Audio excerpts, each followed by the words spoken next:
ಅಮ್ಮ, ತಾಯೇ, ಅಣ್ಣ, ಈ ಮುದುಕಿಗೆ ಯಾರಾದರೂ ಭಿಕ್ಷೆ ಹಾಕಿಯಪ್ಪ. ಈ ಊರಿಗೆ ಮುದುಕಿ ಬಂದು ಹೊಟ್ಟೆಗೆ ಅನ್ನ ನೀರಿಲ್ಲದ ಸತ್ರೆ ಈ ಊರಿಗೆ ಅಪಮಾನ ಬಿಟ್ಟರೆ ನನಗೇನಿಲ್ಲ. ಅಷ್ಟು ಕೊಡಿ ಇಷ್ಟು ಕೊಡಿ ಅಂತ ನಾನು ಯಾರ ಹತ್ರವೂ ಒತ್ತಾಯ ಮಾಡೋದಿಲ್ಲ. ನಿಮ್ಮ ಕಿಸೆಯಲ್ಲಿ ಎಷ್ಟುಂಟು ಅಷ್ಟನ್ನು ತೆಗೆದು ಹಾಕಿ. ಅಮ್ಮ, ಅವ್ರು ನಡ್ಕೊಂಡು ಹೋಗ್ಲಿ. ಅಮ್ಮ, ತಾಯೇ, ಏನಾದರೂ ಕೊಡಿ ಅಮ್ಮ.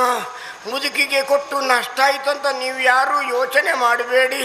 ತಿಳಿದವರೊಂದು ಮಾತು ಹೇಳಿಲ್ವೇ, ಕೊಟ್ಟದ್ದು ತನಗೆ ಬಚ್ಚಿಟ್ಟದ್ದು ಪರರಿಗೆ, ಕೊಟ್ಟು ತಾ ಕೆಟ್ಟೆಂದೆನಬೇಡ ಮುಂದೆ ನಿನಗೂ ಕೊಡುವವರುಂಟು ಅಂತ ಹೇಳಿಲ್ವೇ. ಹಾಗಾದರೆ ಕೊಡುವುದೇನು? ಸತ್ತ ಮೇಲೆ ನಮಗೆ ಮೋಕ್ಷ ಸಾಮ್ರಾಜ್ಯವನ್ನು ದೇವರು ಕೊಡ್ತಾರೆ ಎನ್ನುವ ಕಾರಣಕ್ಕಾಗಿ ಆ ಮಾತನ್ನು ಹೇಳಿದಲ್ವೇ. ಅಷ್ಟಿಷ್ಟು ಕೂಡಿಟ್ಟು ಅಡಗಿಸಿಟ್ರೆ ಏನು ಪ್ರಯೋಜನ ಹೇಳಿ? ಏನೂ ಪ್ರಯೋಜನ ಇಲ್ಲ.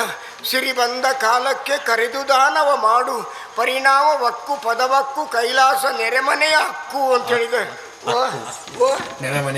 ನೆರೆಮನೆ ಹಕ್ಕು ಅಲ್ಲ, ಗಿರಿಜ ಅಂತ ಹೇಳಿದಾರಲ್ವೇ. ಹಾಗಾಗಿ ಕೊಡಿ ಕೊಡಿ ಕೊಡಿ ಅಂತ ಕೇಳಿದರೆ ಯಾರೂ ಕೊಡುವವರಿಲ್ಲ. ಅಲ್ಲಿ ಒಂದು ಮನೆಗೆ ಹೋದಾಗ ಅದು ನ್ಯಾಯವಾದಿಗಳ ಮನೆ ಅಂತ ಬರೆದಾಗಿತ್ತು. ಅಲ್ಲಿ ಹೋಗಿ ಕೇಳಿದಾಗ ಒಬ್ಬರು ಮುದುಕರು ಹೊರಗೆ ಬಂದು ಕೇಳಿದರು, ಎಲ್ಲ ಮುದುಕಿ, ಎಷ್ಟೊತ್ತಿಗೆ ನೀನು ಮನೆ ಬಿಟ್ಟಿದ್ದಿ? ನಿನ್ನ ಕುಟುಂಬದಲ್ಲಿ ಯಾರ್ಯಾರೆಲ್ಲ ಇದ್ದಾರೆ?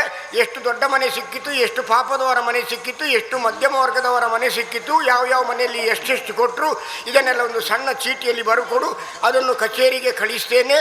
ಉನ್ನತ ನ್ಯಾಯವಾದಿಗಳು ತೀರ್ಮಾನ ಕೊಟ್ಟ ಮೇಲೆ ನೀನು ಅಲ್ಲಿಯವರೆಗೆ ಬದುಕಿ ಉಳಿದರೆ ಒಂದು ಮುಷ್ಟಿ ಅನ್ನವನ್ನು ಕೊಡಲ್ಪಡ್ತದೆ ಅಂತ ಹೇಳಿದರು.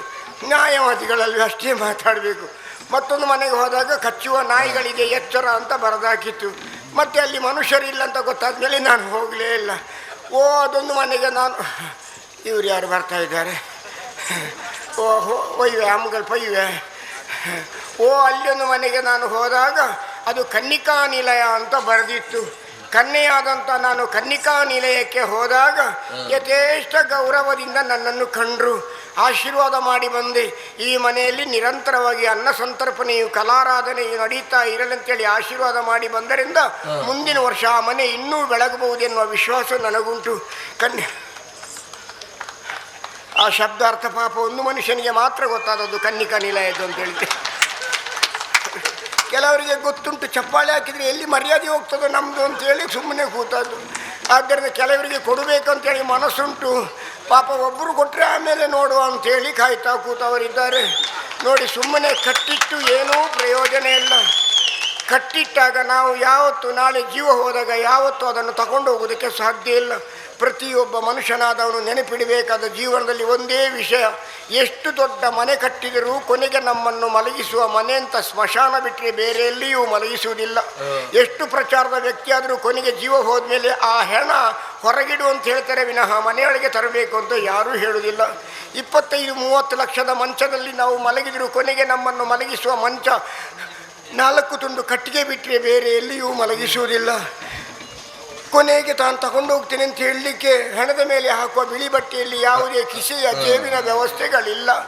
ಆದ್ದರಿಂದ ದಾಸವರೆಣ್ಯರು ಹೇಳಿದ್ದು ಹಾಗೆಯಲ್ವೇ, ಉಸಿರು ಇರುವ ತನಕ ತಾನು ತನವೆಂಬ ಮಮಕಾರ, ಉಸಿರು ನಿಂತ ಮರುಗಳಿಗೆ ಸ್ಮಶಾನದ ಸಂಸ್ಕಾರ, ಮಣ್ಣಲ್ಲಿ ಬೆರೆತು ಮೆಲ್ಲಗೆ ಕೊಳಿತು ಹೋಗುವ ದೇಹಕ್ಕೆ ವ್ಯಾಮೋಹ ಯಾಕೆ ಅಂತ ಹೇಳಿದ್ದಾರೆ. ವ್ಯಾಮೋಹವನ್ನು ಬಿಟ್ಟವರು ದಾನ ಧರ್ಮಾದಿಗಳನ್ನು ಸತ್ಕಾರ್ಯಗಳನ್ನು ಮಾಡಿ ದೇವತಾರ್ಚನೆಯನ್ನು ಮಾಡಿ ಪುಣ್ಯ ಸಂಪಾದನೆ ಮಾಡಿ ಪುಣ್ಯ ಎನ್ನುವ ಚೀಲದಲ್ಲಿ ತುಂಬಿಸಿಕೊಂಡು ಹೋಗ್ತಾರೆ. ಕೆಲವರಿದ್ದದನ್ನೆಲ್ಲ ಯಾರಿಗೂ ಕೊಡದೆ ಹಾಗೆಯೇ ಕಟ್ಟಿಟ್ಟು ಕೊನೆಗೆ ಪಾಪ ಎನ್ನುವ ಖಾಲಿ ಚೀಲವನ್ನು ಹಿಡ್ಕೊಂಡು ಹೋಗ್ತಾರೆ. ಅಷ್ಟೇ ಅಲ್ಲೇ ಬದುಕಿನಲ್ಲಿ ದೇವರು ಕೊಟ್ಟದ್ದನ್ನು ದೇವರಿಗೆ ಸಮರ್ಪಣೆ ಮಾಡಿದರೆ ಮುಂದೆ ಆ ವ್ಯಕ್ತಿಯು ದೇವರಾಗಿ ಸಾವಿರ ಸಾವಿರ ಜನರಿಂದ ಆರಾಧಿಸಲ್ಪಡ್ತಾನೆ, ಮಾನ್ಯತೆ ಪಡಿತಾನೆ, ದೊಡ್ಡ ವ್ಯಕ್ತಿಯಾಗಿ ಪ್ರಪಂಚದಲ್ಲಿ ಬೆಳಗುವುದಕ್ಕೆ ಸಾಧ್ಯ ಇದೆ ಅಂತ ತಿಳಿದವರು ಹೇಳಿದಲ್ವೇ. ಅಷ್ಟು ಕೊಡಿ ಇಷ್ಟು ಕೊಡಿ ಅಂತ ಕೇಳುವುದಿಲ್ಲ. ಯಾರಾದರೂ ಏನಾದರೂ ಕೊಡಿಯಪ್ಪ ಅವ್ರ ಹತ್ರ ಕೇಳೋಣ ಅಂತ ಹೇಳಿದ್ರೆ ಅವರಿದ್ದದನ್ನೆಲ್ಲ ಕೊಟ್ಟಾಗಿದೆ, ಮತ್ತೆ ಕೇಳುವುದು ಎಲ್ಲಿಂದ? ಯಾದವ ಹೌದು, ಯಾರಾದರೂ ಪಾಪ ಯಾರ್ಯಾರು ಯಾಕೆ ಒಳ್ಳೆ ದಾನ ಧರ್ಮವನ್ನು ಮಾಡುವ ವ್ಯಕ್ತಿ ನೀವು ಅಂತ ನಾನು ಕೇಳಿದ್ದೇನೆ. ತುಂಬ ಜಾಗೆಯಲ್ಲಿ ಮಾನ ಸಮ್ಮಾನಗಳು ಆಗಿದೆ ನಿಮಗೆ. ಮೊನ್ನೆ ವಜ್ರದ ಬೆಂಡೋಲೆಯನ್ನು ಕಿವಿಗೆ ಹಾಕಿದ್ದಾರೆ ಅಂತ ಕೇಳಿದ್ದೇನೆ. ಅದು ದೇವರು ನಿಮ್ಮನ್ನು ಉತ್ತರೋತ್ತರ ಅಭಿವೃದ್ಧಿ ಹೊಂದಂತೆ ಅನುಗ್ರಹಿಸಲಿ.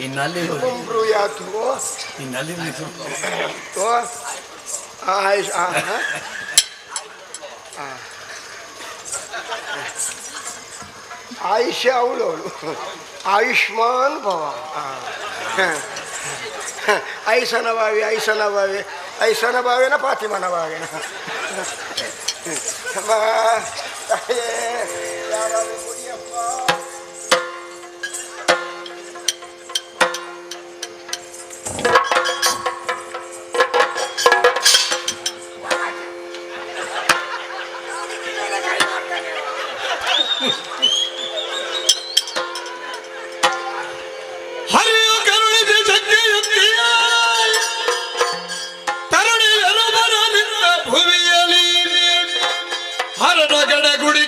ಧರ್ಮವ ಬೋಧಿಸುತ್ತ ಪಳಲಿ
ಬದುಕಿದ್ಯಲ್ಲ ನೀನು. ಊಟ ಮಾಡಿ ಏನ್ ಮಾಡ್ತಾ ಇದ್ದಿ ಇಲ್ಲಿ? ನಾನು ಭಿಕ್ಷೆ ಬೇಡ್ತಾ ಇದ್ದೇನೆ. ದೊರೆಗಳ ಅಪ್ಪಣ ಮಾಡಿದ್ದಾರೆ, ಇಲ್ಲಿ ಯಾರು ಭಿಕ್ಷೆ ಬೇಡ. ನನಗೆ ಬೇಡಿ ಅಭ್ಯಾಸ. ನೀನ್ ಮಲಗ್ತೀಯ ಇಲ್ಲಿ? ಇವತ್ತು ಮಲಗಲಿಕ್ಕೆ ಬೇರೆ ವ್ಯವಸ್ಥೆ ಮಾಡಲಿಲ್ವಾ?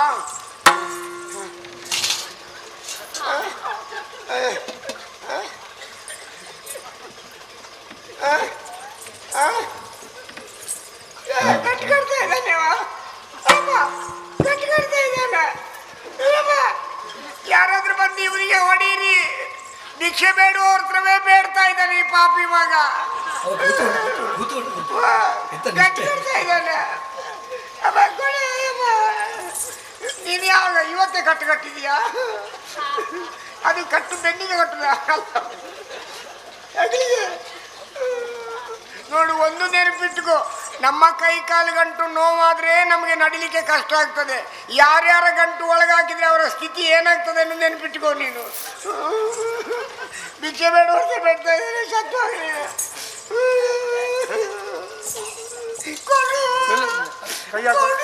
ಕೈಯಾಗ ಬೇಡ ಜಾಗ್ರತೆ. ಕೊಡು. ಮುದುಕಿ ಓ, ಅದು ಯಾಕೆ ಅಲ್ಲಿ ಇಟ್ಕೊಂಡದ್ದು ಗೊತ್ತುಂಟ? ಕೊಡು. ಜಾಗ್ರತೆ ಜಾಗ್ರತೆ. ಅಲ್ಲಿ ಯಾರು ಕೈ ಹಾಕುದಿಲ್ವಾ? ಇಲ್ಲಿ ಬೇಡಬಾರ್ದು. ಓ. ಅದೇದಲ್ವಾ, ಇಲ್ಲಿ ಬೇಡಬಾರ್ದು. ಯಾಕೆ? ನಮ್ಮೂರಿನಲ್ಲಿ ಭಿಕ್ಷುಕರು ಇರಬಾರ್ದು ಅಂತ ಜನಗಳು ಅಪ್ಪಣೆ ಮಾಡಿದ್ದಾರೆ. ಇಲ್ಲಿಂದ ಹೋಗುದು. ನಾನು ನನ್ನ ಮಹಾರಾಜನನ್ನು ನೋಡ್ಬೇಕು ಮಗ.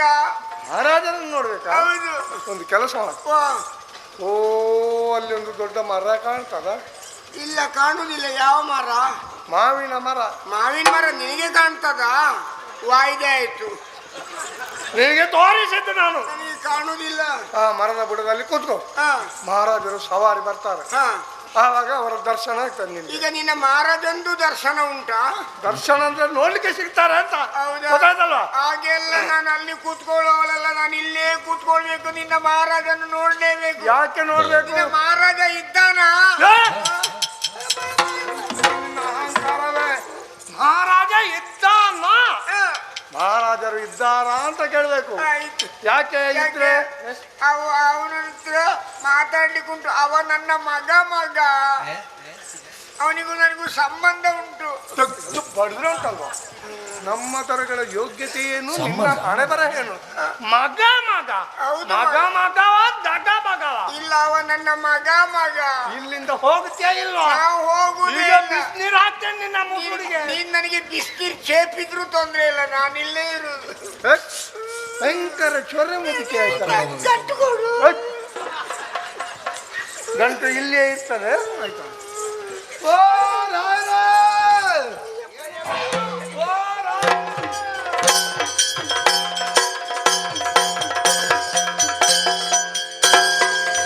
ನಾನು ಸ್ನಾನಕ್ಕೆ ಹೊರಟಿದ್ದೇನೆ. ಒಂದೇ ಸಮನೆ ಬೊಬ್ಬೆ ಹೊಡಿತಾನಲ್ಲ ಅವ. ರಾಯರೇ, ನಾನು ದ್ವಾರದಲ್ಲಿದ್ದೆ.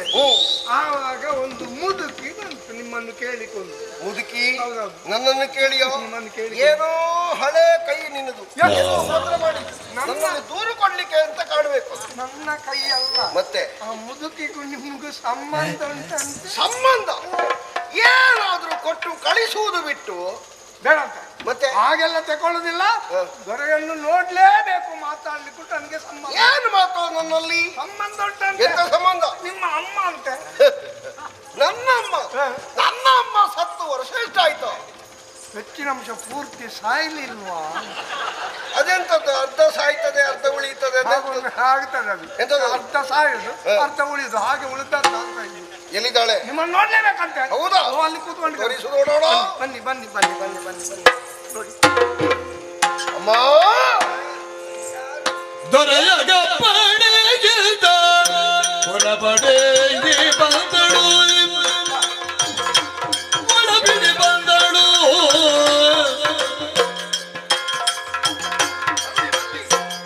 ಹರಸಿದಳು ಅಸುರೇಂದ್ರಗೆ, ಹರಸಿದಳು ಅಸುರೇಂದ್ರಗೆ. ಅರುಗು ನೀನ್ಯಾರೆಂಬುದೆಲ್ಲಿದ ಬಲ್ತಿಗ ಪರಿಗಳ ಮುಸುರಿಗ ನೀನು.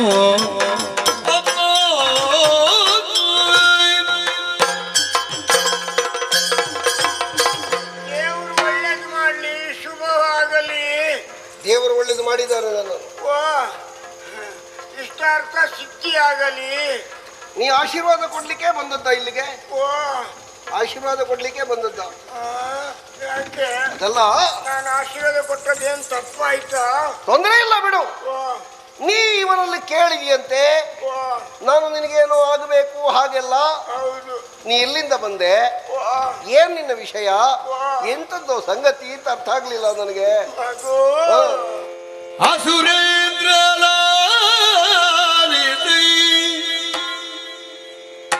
ಹಿರಿದು ನಿನ್ನಯ ತಾಯ ಬಸಿರಿಂದ ಬಂದಾಗನು.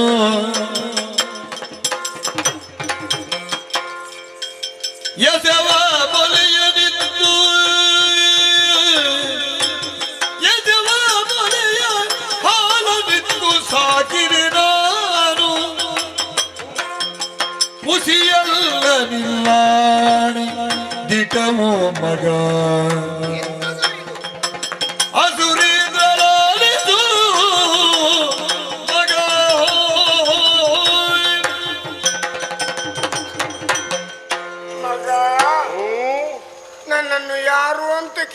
ಇದೆಯಾ ಮಗ? ನನಗೆ ಅರ್ಥ ಆಗ್ಲಿಲ್ಲ ನೀನ್ ಯಾರು ಅಂತ. ಒಂದಾನೊಂದು ಕಾಲದಲ್ಲಿ ಈ ಮುದುಕಿ ಅಜ್ಜಿ ಕಥೆ ಆರಂಭ ಮಾಡಿತ್ತು. ಒಂದಾನೊಂದು ಕಾಲದಲ್ಲಿ ಒಂದಾನೊಂದು ಊರಿನಲ್ಲಿ. ಒಂದು ಸಲ ಬೇಗ ಮುಗಿತ್ಯ ನಿನಗೆ ನಿದ್ದೆ ಬರ್ತದ? ಮತ್ತೆ ಎಂತ ಅವನಿಗೆ ಬೇಸರ ಆಗ್ತದಂತೆ ನಿನ್ನ ಒಂದಾನೊಂದು ಕಾಲದ ಕತೆ. ಕತೆ ಒಂದಾನೊಂದಂತ ಹೇಳಿದ್ದು ವಿಷಯ ಉಂಟು. ಅಜ್ಜಿ ಕಥೆ ಅಲ್ವಾ? ಅಜ್ಜಿ ಕತೆ ಅಲ್ಲ, ಅಜ್ಜಿ ಹೇಳುವ ಕತೆ. ಕತೆ. ಒಂದಾನೊಂದು ಕಾಲದಲ್ಲಿ ನಿನ್ನನ್ನು ನಿನ್ನ ಅಮ್ಮನೇ ಹೆತ್ತದ್ದಲ್ವಾ? ಮುದುಕಿಗೆ ಮಂದೆಗೆ ಬೆಟ್ಟಾಗಿದೆ. ಒಂದಾನೊಂದು ಕಾಲದಲ್ಲಿ ಇವರು ಅಮ್ಮನೇ ಹೆತ್ತದ್ದು. ಅಪ್ಪ ಹೆರ್ಲಿಕ್ಕುಂಟ? ಅವನು ಇವ ಚೊರೆ ಅಂಡಿ ಇವ ಅಮ್ಮನೇ ಏನಮ್ಮ ನೀ ಮಾತಾಡುವುದಕ್ಕೆ ಅರ್ಥ ಉಂಟಾ? ಈಗ ಏನು ಅಪ್ಪಂದಿರು ಹೇರುವುದು, ಆಗ ಅಮ್ಮಂದಿರು ಹೇರುವುದು ಅಂತ ಇತ್ತ? ನಾನು ಅದನ್ನೇ ಅಮ್ಮನೇ ಹೆತ್ತದಂತ ಹೇಳಿದಲ್ವಾ? ಅಮ್ಮನೇ ಹೆತ್ತ. ನನ್ನನ್ನು ಹಾಗೆ, ನಿನ್ನನ್ನು ಹಾಗೆ, ಇವನನ್ನು ಹಾಗೆ.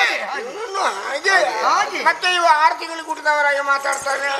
ಹೆತ್ತದ್ದು ಅಮ್ಮನೇ. ಹೌದಾ? ತಿಂಗಳು ಸ್ವಲ್ಪ ಕಡಿಮೆ ಬಿಟ್ರೆ ಹೆತ್ತದ್ದು ಅಮ್ಮನೇ. ಆಗ ಮಗ ನೀನು ಇಷ್ಟೇ ಉದ್ದ ಇದ್ದೆ.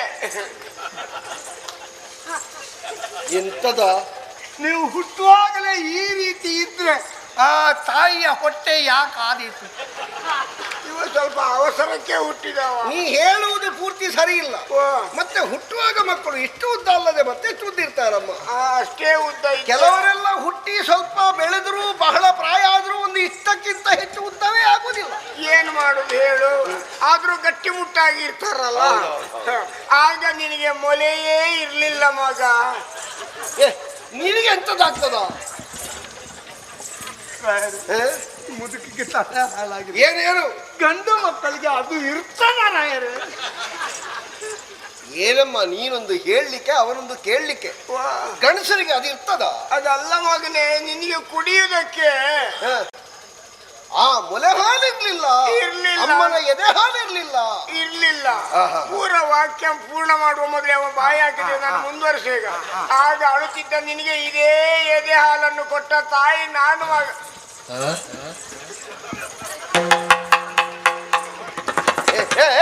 ಅಲ್ಲಿ ಮಾಡಬೇಡುವ, ಮಾಡುವುದಿದ್ರು ವಾಚ ಯಾಕೆ ವಾಂತಿ ಮಾಡ್ತೀಯ? ವಾಂತಿ ಮಾಡ್ತೀಯ? ಆ ಮುದುಕಿ ಸೊಗಡು ವಾಸನೆ ಬರ್ತಾ ಉಂಟು. ನೀವು ಅಯ್ಯೋ ಅಯ್ಯೋ, ನೀನು ಮೊದಲಿನ ವಾಕ್ಯ ತೆಕ್ಕೋ ಮಹಾರಾಯ. ಒಂದಾನೊಂದು ಕಾಲದಲ್ಲಿ ಅಂತ ಹೇಳಿಲ್ವ ಅವಳು? ಹೌದು. ಆ ಕತೆಗೆ ಸಂಬಂಧಿಸಿ ಅದನ್ನು ಜೋಡಿಸು.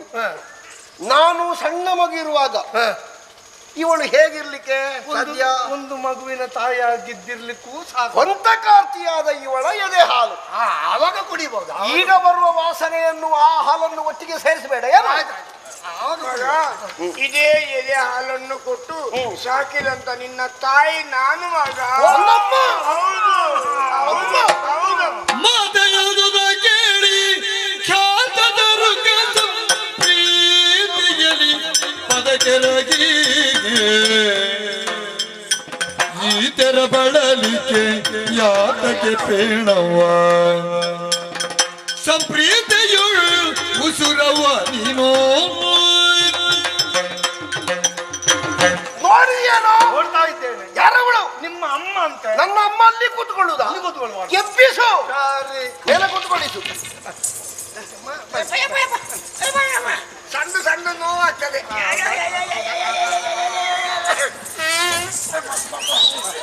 ಅದೊಂದು ಹೊತ್ತಾಗಿರ್ತದಲ್ವ?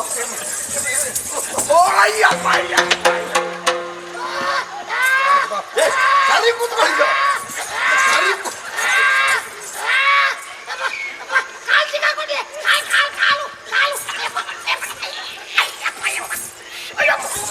ಇವ ಹಳೆ ದೋಣಿ ದುಡ್ದಾಗೆ ದುಡ್ತಾರಲ್ಲಪ್ಪ. ಇಲ್ಲಿವಾ ನೀನೆಂತದ್ದು? ಮುದುಕಿ ಎಂತದ್ದು ಆಲೂಗಡ್ಡೆಯ ಚೀಲ ಬೀಸಾಡುದು? ಎಂತದ್ದು? ಮುದುಕಿ ಹೀಗಿದ್ರು ಎಷ್ಟು ಭಾರ ಉಂಟು. ಭಯಂಕರ. ನೋಡಿದ್ಯಾ ನಮ್ಮನ್ನು ನೀನು? ನೋಡ್ತಾ ಇದ್ದೇನೆ. ಅವಳ ಮೈ ಯಾಕೆ ವಾಸನೆ ಬರ್ತದೆ? ಅವಳು ಸ್ನಾನ ಮಾಡದ ದಿವಸ ಎಷ್ಟಾಗಿರಬಹುದು? ಓ ದೇವರೇ, ಒಂದು 3 ತಿಂಗಳೇ ಆಯ್ತಾ? ನಮ್ಮಲ್ಲಿ ಸ್ನಾನದ ವ್ಯವಸ್ಥೆ ಇಲ್ವಾ? ಮಾಡು. ಕೃಷ್ಣಪ್ಪ, ಒಂದು 2 ಹಂಡೆ ಬಿಸಿ ಬಿಸಿ ನೀರು, 2 ಹಂಡೆ ಬಿಸಿ ಕೊತ ಕೊತ ಕುದಿ ನೀರು. ಈ ಅಂಡ ಬಟ್ಟೆ ಏನು ಮಾತಾಡ್ತಾರೆ? ಉರುಳಿಗೆ ಹಂದಿ ಬಿದ್ದಿದ ಸಿಪ್ಪೆ ಎಳಿಲಿಕ್ಕೆ ಉಂಟ ನಿನಗೆ? ಬಿಸಿ ಬಿಸಿ ಕೊತ್ತ ಕೊತ್ತನೆ ಕುದಿಯುವ ನೀರು. ಚಳಿಯೇ ಇಲ್ವಾ ಮಾರ್ರೆ? ಈಗಲೇ ಎಲ್ಲ ಮುಸ್ಕ್ ಹಾಕಿದ್ದಾರೆ. ಬೇಡ ಹೇಳು, ಅದಾ ಬಿಸಿ. ಹದಾ ಬಿಸಿ ಸಾಕಾಯ್ತು. ಹಾ. ಹದಾ ಬಿಸಿ. ಹೌದೇನೋ? ನೋಡಿದೀಯಾ ನಿನ್ನಮ್ಮನನ್ನು? ಅವಳು ಉಟ್ಟ ಬಟ್ಟೆ ಕಂಡಿಯೋ? ನನ್ನ ತಾಯಿ ಉಡಬೇಕಾದ ಬಟ್ಟೆ ಅನ್ನೋದು. ಕೊಳೆ ಕೊಳೆಯಾದ ಬಟ್ಟೆ. ಏನು ಮತ್ತೆ? ಏನ್ ಮಾಡ್ಬೇಕು? ಬಟ್ಟೆ ಹೊತ್ತಾಗ್ಬೇಕು ಅಮ್ಮನಿಗೆ. ಹೊಸ ಬಟ್ಟೆ ಕೊಡುವ. ಹೇಗೆ? ಬಿಳಿ ಬಟ್ಟೆ 6 ಮೊಳದ್ದು ಒಳ್ಳೇದಾಗ್ತದೆ. ಎಂತದ್ದ ಅದು? ಸತ್ತ ಮೇಲೆ ಅಲ್ವೇನೋ? ಇದು ಸತ್ತಿದ. ಇದು ಸತ್ತ ಹಾಗೆ ಇನ್ನು ಇದ್ದಂತ ಬಿಳಿ ಇರ್ಲಿ, ಆದ್ರೆ ಅಗಲ ಅದರ ಕರೆ ಗೊತ್ತಾಯ್ತಲ್ಲ? ಪಟ್ಟೆ ಸೀರೆ. ಬಟ್ಟೆ ಸೀರೆ ಯಾರಲ್ಲಿ ಒಂದು ಮುದುಕಿ ಬೇಕು, ಪಟ್ಟೆ ಸೀರೆ ಹೊಟ್ಟೆ ಇಲ್ಲ. ಆಯ್ತಾ? ಆಯ್ತಾ? ಆದ್ರೆ ಒಂದು ಸ್ನಾನವನ್ನು ನೀನೇ ಮಾಡಿಸ್ಬೇಕು. ಮೂಗಿದ್ದವರು ಅದರ ಹತ್ರ ಹೋಗ್ಲಿಕ್ಕೆ ಸಾಧ್ಯ ಉಂಟು? ಹೇಗೆ? ಮೂಗಿದ್ದವರು ಅದರ ಹತ್ರ ಹೋದಾರ. ಅದಕ್ಕೆ ಅಲ್ವಾ ನಿನ್ನಲ್ಲಿ ಹೇಳಿದ್ದು? ನನಗೆ ಹಾಗಾದ್ರೆ ಮೂಗಿಲ್ವಾ? ಹೋಗೋ. ಬೇಡ, ಇಲ್ಲೇ ಇಲ್ಲಿ ಇಷ್ಟು ಉಪದ್ರ ಕೊಟ್ಟ, ಇನ್ನು ಬಚ್ಚಿನ ಮನೆಯಲ್ಲಿ ತುಂಬಾ ಉಪದ್ರ ಕೊಟ್ಟ. ಹೋಗೋ. ಎಲ್ಲ ನಿನ್ನ ಹಾಗೆ ಅಭ್ಯಾಸ ಇದ್ದವರು ಅಂತ ಆಲೋಚನೆ ಮಾಡಿ. ಅಮ್ಮ, ಅಂಗಂ ಗಲಿತಂ ಫಲಿತಂ ಮುಂಡಂ ದಶರವಿಹೀನಂ ಜಾತಂ ತುಂಡಂ ವೃದ್ಧೋ ಯಾತಿ ಗೃಹತ್ವ ದಂಡಂ ತದಪಿನಂ ಚತ್ಯಾಶಾಪಿಂಡಂ. ಊರುಗೋಲಿನ ಆಧಾರ ಇಲ್ಲದೆ ನಡೆಯಲಾರದ ಹಣ್ಣು ಮುದುಕಿ ನೀನಾದರೂ ಏನೋ ಒಂದು ಆಶೆಯನ್ನು ಹೊತ್ತುಕೊಂಡೇ ನೀನು ಇಲ್ಲಿಗೆ ಬಂದಿದ್ದಿ ಅಂತ ಅರ್ಥ ಆಯ್ತು. ತಾಯೇ, ಹೇಳಿದಿಲ್ಲ ನೀನು ನನ್ನ ತಾಯಿ ಅಂತ. ನನಗೊಮ್ಮೆ ಬಿಡಿಸಿ ಹೇಳಮ್ಮ, ನಾನು ಎಲ್ಲಿ ಸಿಕ್ಕಿದೆ ನಿನಗೆ? ಹೇಗೆ ನಿನ್ನ ಮಗನಾಗಿ? ಅಲ್ಲವಿಲ್ಲದೆ 3 ದಿನಗಳಾಯಿತು ಕಂದ, ಉಣ್ಣುವ ಚಿಯುಳಿಗ ಬಂದಿ. ನಾ ಉಣ್ಣುವ ಚಿಯುಳ್ ಈಗ ಬಂದೆ ಕಂದ. ತಿನ್ನಲಿಲ್ಲದೆ ನಿಲ್ಲ ರಾಜ್ಯದುಳ್ ಸತ್ತರಿ. ತಿನ್ನಲಿಲ್ಲದೆ ನಿಲ್ಲ ರಾಜ್ಯದುಳ್ ಸತ್ತರಿ. ಉನ್ನತ ಅಪಕೀರ್ತಿ ಬಹುದು. ಅನ್ನವಿಲ್ಲದೆ 3 ದಿನಗಳಾಯಿತು ಕಂದೆ, ಉಣ್ಣುವ ಚಿಯುಳಿಗೆ ಬಂದೆ ಕಂದಾಗೆ.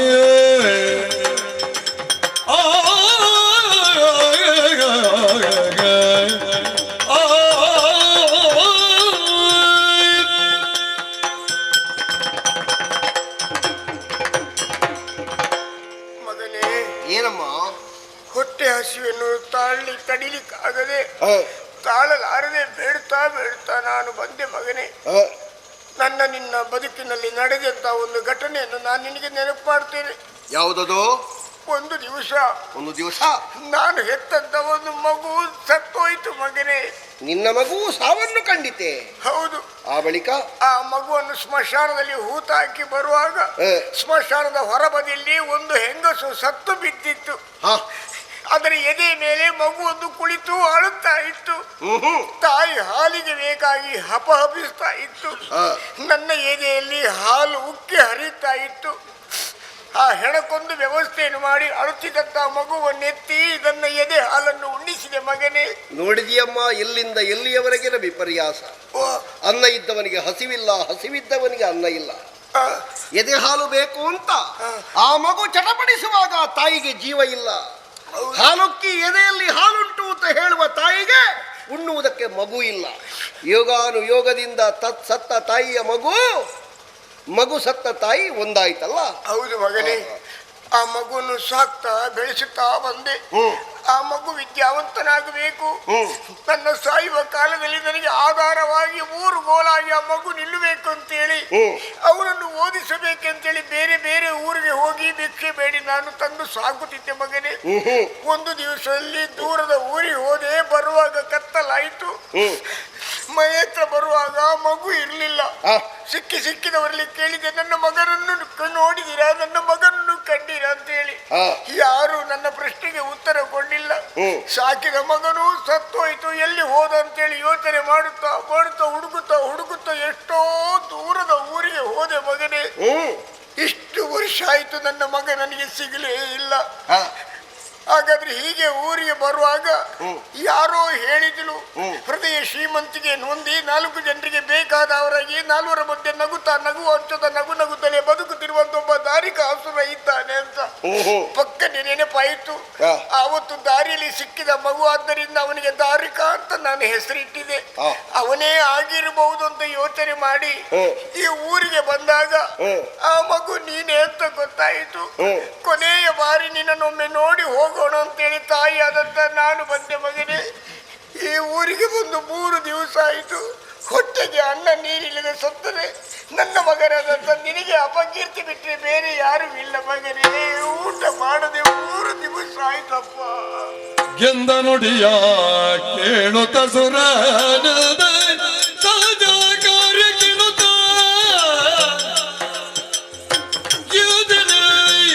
ಹೋಗು ಗೆಲ್ಲ ಮಡದಿ ಇವಳು. ಗೆಂದ ನುಡಿಯ ಕೇಳುತ್ತ ಸುರ ಎಂದ ಸಹಜ ಕಾರ್ಯ ಕಿಣುತ್ತ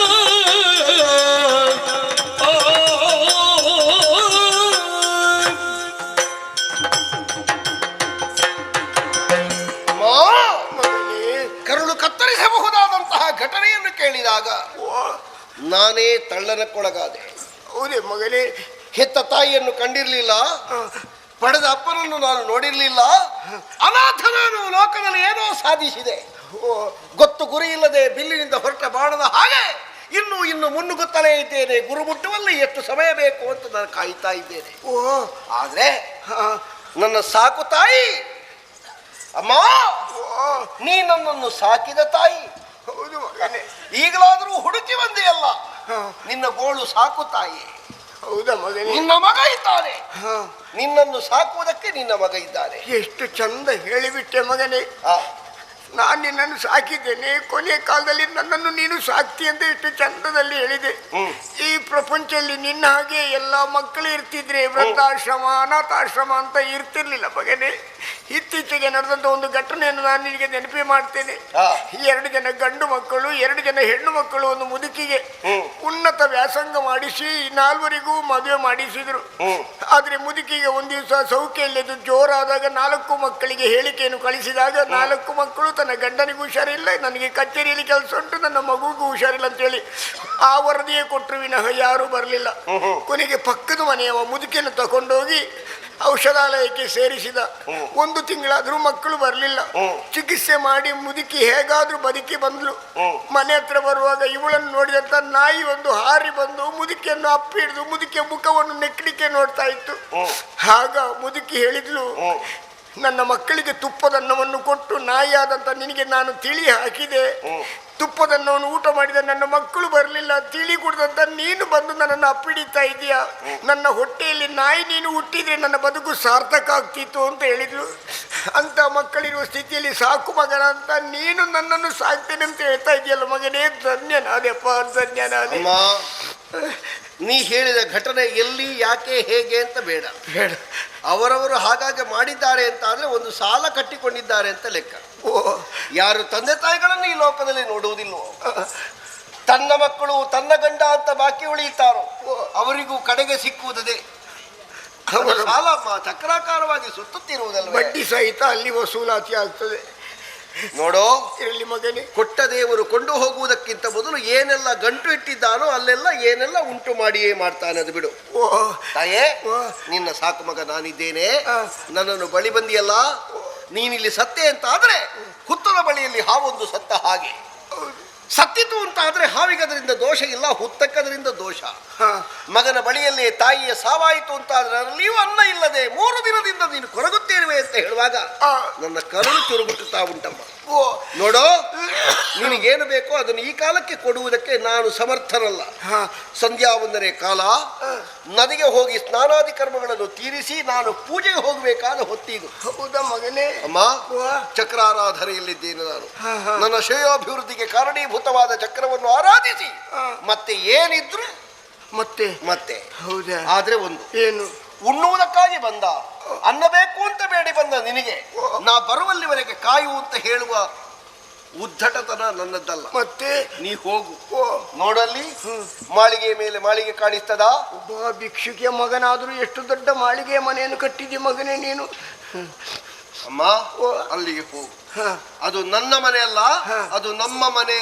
ಒಬ್ಬ ನಮ್ಮ ಮನೆಯ ಮಗನೇ. ಅಲ್ಲಿ ಇರುವವಳು ನನ್ನ ಹೆಂಡತಿಯಲ್ಲ, ನಿನ್ನ ಸೊಸೆ. ನಿನಗೆ ಮದುವೆ ಬೇರೆ ಆಗಿದೆ. ಹೌದು. ಏ ಕಳ್ಳ, ಎಷ್ಟು ಬೇಗ ಮದುವೆ ಆಗಿಬಿಟ್ಟಲ್ಲ ಅಮ್ಮನನ್ನು ಮರೆತು. ಅಮ್ಮ ನಿನಗೆ ಕಾಣುವ ಹಾಗೆ ಇನ್ನೊಮ್ಮೆ ಮದುವೆ ಆಗುವ. ಹೇಗೆ ಮಗನೇ? ಅವಳನ್ನೇ ಇನ್ನೊಮ್ಮೆ ವೈಭವದಲ್ಲಿ ಆಯ್ತು. 10 ವರ್ಷದಲ್ಲಿ, 15 ವರ್ಷದಲ್ಲಿ, 25 ವರ್ಷದಲ್ಲಿ, 50 ವರ್ಷದಲ್ಲೆಲ್ಲ ಹಾಗೆಲ್ಲ ಉಂಟಲ್ಲ. ಉಂಟು. ಇನ್ನೊಮ್ಮೆ ನೀ ನೋಡುವುದಕ್ಕಾಗಿ ಅವಳನ್ನೇ ಇನ್ನೊಮ್ಮೆ ಮದುಮಗಳು ಮಾಡುವ. ಸಾರ್ವಜನಿಕರ ಸಮ್ಮುಖದಲ್ಲಿ ಸನ್ಮಾನ ಮಾಡಿಸಿ ಗಂಡ ಹೆಂಡತಿಗೆ ಹಾರ ಬದಲಾವಣೆ ಮಾಡುದಲ್ವಾ? ಅಮ್ಮ ನೀ ಹೋಗು. ಅವಳ ಹೆಸರೇನು ಗೊತ್ತಾ? ಏನು? ರಂಭಾಮಣಿ ಅಂತ. ರಂಭಾಮಣಿ. ಬಹಳ ಸಾಧ್ವಿ, ಓ. ಅನುಕೂಲ ಇದ್ದಾಳೆ. ಅಂತವಳೊಟ್ಟಿಗೆ ಜೀವನ ಮಾಡಿದ ನಿನ್ನ ಮಗನ ಬದುಕು ಧನ್ಯ ಅಂತ ತಿಳ್ಕೊ ನೀನು. ಹೌದಾ? ಹೋಗು. ಒಂದು ಮುಷ್ಟಿ ಅನ್ನ ಕೇಳಿದ್ರೆ ಇಲ್ಲ ಅಂತ ಹೇಳುವವಳಲ್ಲ. ನನ್ನ ತಾಯಿಗೂ ಇಲ್ಲ ಅಂತ ಹೇಳಲಿಕ್ಕಿಲ್ಲ ಅವಳು. ಆದ್ರೆ ಒಂದು ಮಗನೇ, ನೀನೇನು ಹೋಗು ಅಂತ ಹೇಳಿದಿ. ನಿನಗೆ ತಾಯಿಯಾದಂತ ನನ್ನ ಪರಿಚಯ ಉಂಟು. ಅವಳಿಗೆ ನನ್ನ ಪರಿಚಯ ಇರುವುದಕ್ಕೆ ಸಾಧ್ಯ ಉಂಟಾ? ಅನ್ನ ಹಾಕದೆ ಹಾಗೆ ಕೇಳಿದ್ರೆ ನಾನೇನು ಮಾಡ್ಲಿ ಮಗನೇ? ಯಾರು ಬಂದ್ರು ನಮ್ಮ ಮನೆಯಲ್ಲಿ ಅನ್ನ ಇಲ್ಲ ಅಂತ ಆಗುವುದಿಲ್ಲ.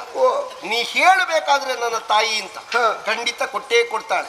ಒಂದು ವೇಳೆ ನಿನಗೆ ಸಂಶಯ ಉಂಟು, ನಿನಗೆ ಕೊಡ್ಲಿಕ್ಕಿಲ್ಲ ಅವಳು ಅನ್ನ ಅಂತ ಇದ್ರೆ ನೀನೊಂದು ಉಪಕಾರ ಮಾಡಬ. ಏನು ಮಗನೇ? ಇಲ್ಲಿ ಹತ್ತಿರದಲ್ಲಿ ಹೊಳೆ ಹರಿತಾ ಇದೆ, ನಾನು ಅಲ್ಲಿಗೆ ಸ್ನಾನಕ್ಕೆ ಹೋಗುವುದು. ಹೂಗಳತೆಯ ದೂರ, ಅಲ್ಲಿಂದಲೇ ನೀ ಕರೆದು ಹೇಳಮ್ಮ. ದಾರಿಕಾಸುರ, ನಿನ್ನ ಅಮ್ಮನಿಗೆ ನಿನ್ನ ಹೆಂಡತಿ ಅನ್ನ ಹಾಕುವುದಿಲ್ಲ ಅಂತ ಹೇಳ್ಬೇಕು. ಅಯ್ಯೋ ಶಿವಶಿವನೇ, ಶಿವಶಿವನೇ. ದಾರಿಗನ ಮನೆಯಲ್ಲಿ ಬಂದವರಿಗೆ ಅನ್ನ ಇಲ್ಲ ಅಂತ ಹೇಳಿಬಿಟ್ರೆ ಬಾಕಿದವರೆಲ್ಲ ಏನು ಮಾಡಿ ಯಾರು? ಹೌದಾ ಮಗನೇ? ನೀನೊಂದು ಉಪಕಾರ ಮಾಡು. ಏನು? ಅವಳು ಕೊಡ್ತಾಳೆ.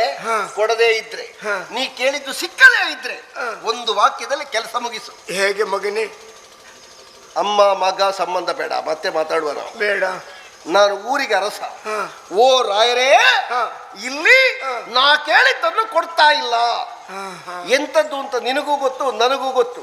ಕೊಡು ಅಂತ ನಾನು ಹೇಳಿದ್ರೆ ಅವಳು ಕೊಟ್ಟೇ ಕೊಡ್ತಾಳೆ. ಒಂದೇ ವಾಕ್ಯದಲ್ಲಿ ಮುಗಿಸುವ ನಾವು. ಅರ್ಥ ಆಯ್ತಾ? ನಾನು ಸ್ನಾನ ಪೂರೈಸಿ ಬರ್ತೇನೆ. ಪೂಜೆಯಾದ ವೇಳೆ ನಿನ್ನನ್ನು ಕಾಣ್ತೇನೆ. ಊಟ ಮಾಡಿ ಹಾಯಾಗಿ ಮಲಗು, ಮತ್ತೆ ಬೀಸ್ತೇನೆ. ಏನು? ಆಯ್ತು ಬರ್ತೇನೆ. ಶುಭವಾಗಲಿ. ನಿನ್ನ ಹೆಸರು ಶಾಶ್ವತವಾಗಿ ಹೊಳೆಯಲಿ, ಶಾಶ್ವತವಾಗಿ ಹೊಳೆಯಲಿ.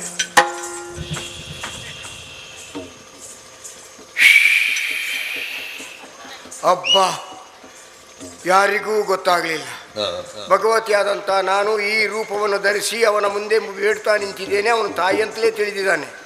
ಹೌದು, ಬೇಡ್ತಾ ಹೋದಾಗ ತುಂಬ ಮಂದಿ ನನಗೆ ಅನುಕೂಲವಾಗಿ ನಡೆದರು. ಕೆಲವರು ನನ್ನನ್ನು ತಿರಸ್ಕಾರ ಭಾವನೆಯಿಂದ ನೋಡಿದರು. ಯಾರನ್ನು ನಾನು ಶಪಿಸಲಿಲ್ಲ.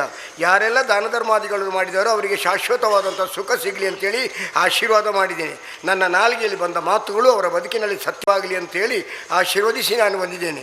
ಹೌದು, ತಾಯಿ ಹಾಗೆ ಅಭಿನಯ ಮಾಡಿದ್ಯಾಕೆ? ಮುಂದೊಂದು ಕಾಲದಲ್ಲಿ ಒಂದು ಕ್ಷೇತ್ರದಲ್ಲಿ ನಾನು ತಾಯಿಯಾಗಿ ನೆಲೆ ನಿಲ್ಲುವುದಕ್ಕಿದ್ದೇನೆ. ಆಗ ಸಾವಿರಾರು ಮಂದಿ ಭಕ್ತರು ತನ್ನ ಇಷ್ಟಾರ್ಥವನ್ನು ಹೇಳಿಕೊಡೋದಕ್ಕೆ ಬೇಕಾಗಿ ತನ್ನ ಕಷ್ಟವನ್ನು ಪರಿಹರಿಸು ತಾಯಿ ಅಂತೇಳಿ ನನ್ನ ಕಾಲಬುಡಕ್ಕೆ ಬಂದಾಗ ತಾಯಿಯಾಗಿ ನಾನು ಹೇಗೆ ಆಶೀರ್ವದಿಸಬೇಕು, ಹೇಗೆ ಅವರನ್ನು ಹರಸಬೇಕು ಎಂಬುದನ್ನು ಈಗಲೇ ನಾನು ಅಭ್ಯಾಸ ಮಾಡಿಕೊಂಡಾಗಾಯಿತು. ಮುಂದೊಂದು ಕ್ಷೇತ್ರದಲ್ಲಿ ಹೇಗೆ ನೆಲೆ ನಿಲ್ತೇನೆಂದು ನನ್ನನ್ನು ಸತ್ಕರಿಸಿದಂಥ ಎಲ್ಲ ಭಕ್ತಾದಿಗಳಿಗೆ ಮುಂದೆ ಏನು ಅಂತ ಗೊತ್ತಾಗ್ತದೆ. ಶುಭಂ ಬ್ರೂಯಾತ್.